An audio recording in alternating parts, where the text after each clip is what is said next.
for the last part or fourth part, it's the going down stroke, no? Kaya siya tinawag na going down stroke kasi nga lahat pababa.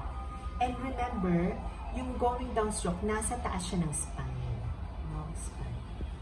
So usually, ito ang pattern niya, and nandito ako sa gilid, gumagawa nito sa gilid. Then remember, mag-i-start ka after ng transition, no? After ng transition mo, kailangan may going down na para malambutin. So, sample natin ang pattern.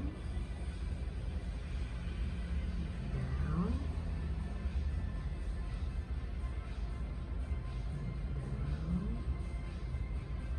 Then, maglalagay ka lang ng another down sa loob niya para ma-fill in. Tapos, hindi ka pwedeng lumagpas sa spine. So, down. Then, dagdag lang ulit sa loob. Then, remember, hindi ka pwede lumagpas sa spine.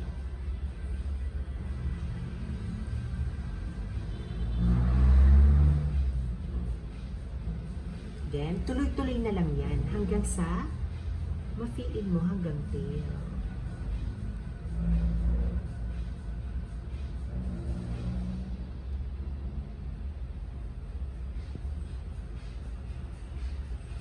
Tuloy-tuloy na lang hanggang tail.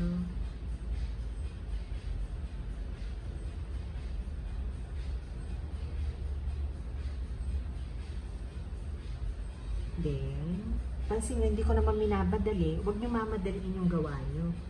Para pulido naman at mas pumapasok yung pigment sa balat.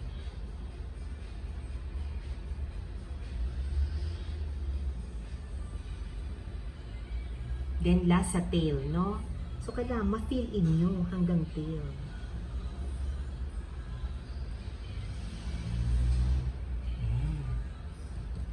So, fourth part and last part, all going down stroke.